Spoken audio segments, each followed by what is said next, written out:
Unacademy. Let's crack it. Hi guys, hope you're safe. Welcome to another video of Rankers Avenue Unacademy. This is Saiteja Varanasi, a sophomore at IIT Bombay. As I promised in my last video, which is on my strategy to read NCERT, I'll be covering how I avoid distractions in my online preparation mode, which is pretty new for all of us, and it comes with a lot of distractions and all, especially because you stay alone at home. So in this video, I'll be sharing you the tips or tricks I used to stay away from distractions during my JEE preparation and even now. So stay tuned until the end of this video and do not forget to like the video and subscribe to the channel. So शुरू करते हैं. Why did I say that online preparation mode comes with a lot of distractions? The main thing which motivates you to study is the peer group. If you see your friends studying, then you'll get some motivation to study too. So that is how preparing works while you're in a classroom. That's how that is why classrooms are exactly built. You see your friends, you discuss something with them, you'll make productive discussions, you'll have fun, so you'll have refreshments too. You get some time to talk to your friends or play some jokes around, so that you'll get motivation to study, or you'll free your mind. So you'll be studying for some time, and all this information goes into your head, and it'll be waiting to get stored in your brain. So if you divert, slightly from studying, and if you start talking with your friends on completely different topics, then this information will get saved to your brain, and after that your memory will be free, the stack will be free, and you'll be able to read some more. That is how this works. And the second thing is, in your school you might probably have some timetable. So at this time I'll be having chemistry class, and the next time I'll be having a physics class. But in online mode, it's not the case. You can do whatever you want at whichever the time you want. This might work for some cases, but for most of the people it won't work. You'll feel that देख लेते हैं, after 1 hour I'll see the chemistry video which has been posted on Teams. But it won't work like that.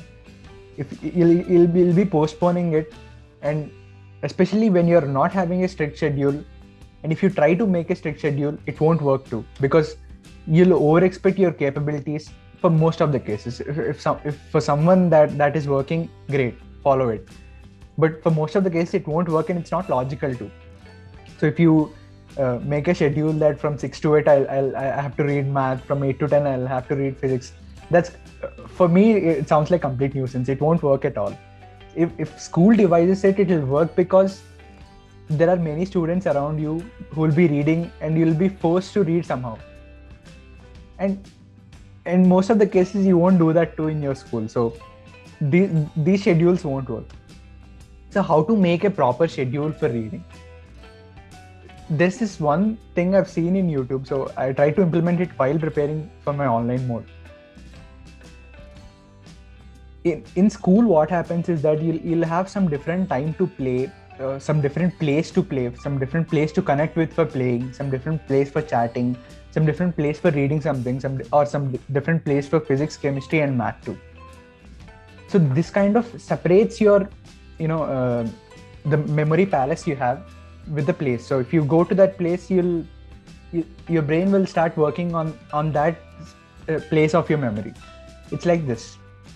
If you're staying in home, you're watching YouTube videos, you're reading, you're probably sleeping at the same place on your bed. What happens with this is that after a while, when you start reading, you'll get mixed feelings. You'll feel that I can sleep for some time because I'm here.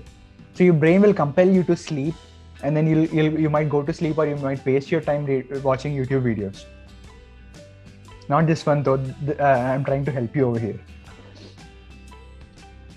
So even if you're trying to take some breaks, which is very important, you'll have to try and take some breaks. And if you can do something productive in that time too, that is really good. And everyone needs break. I don't trust that there will be a person who won't require breaks at all. Everyone requires breaks in their own way.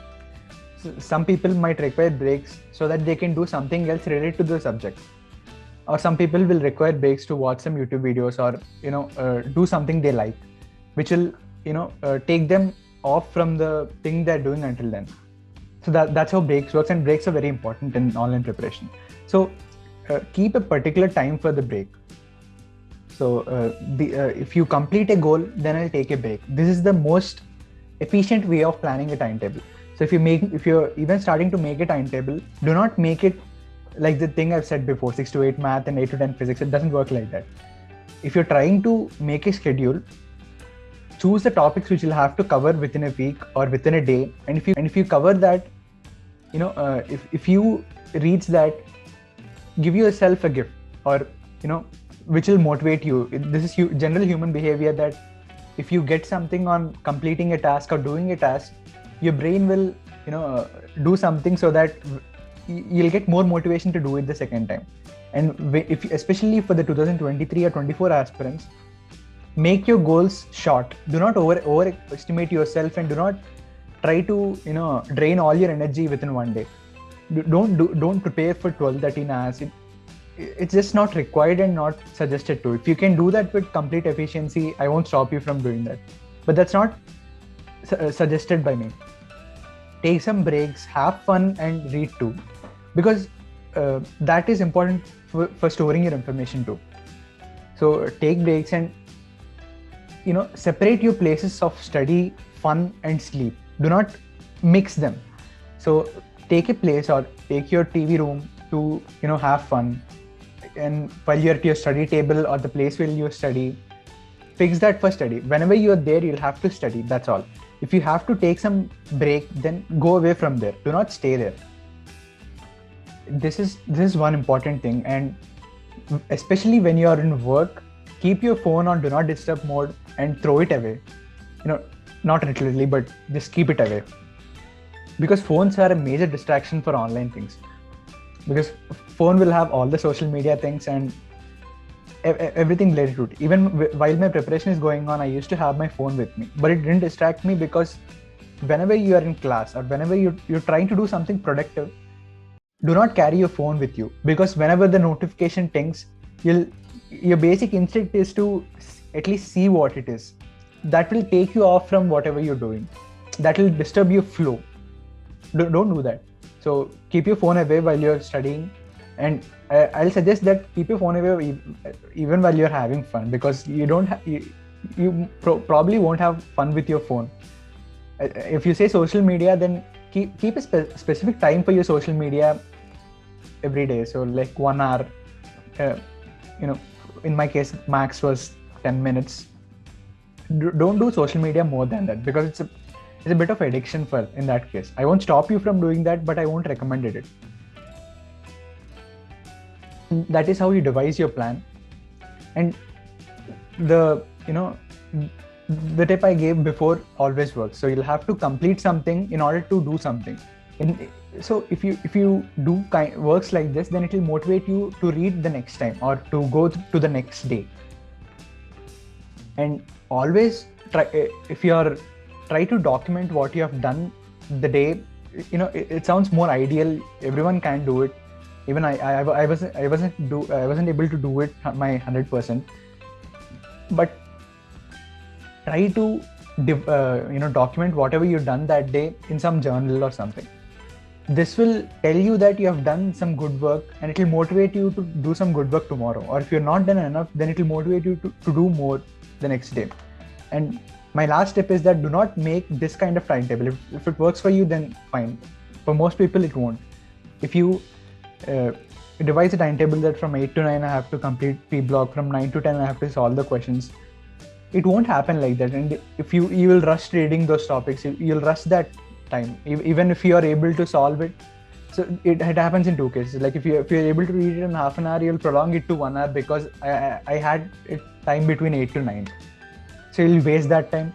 And if you need 2 hours, and if you only have 1 hour, and if you are so motivated to follow that schedule, you'll miss out most of the points, because you're going to read only 1 hour. And sometimes it happens that if you miss that 1 hour thing, all the next things will go out in domino effect. You'll feel that kal dekh lete hain is schedule ke bare mein. You'll feel that the day is completely done, and you'll feel demotivated that you're not able to follow the schedule. This is not needed for most of the aspirants.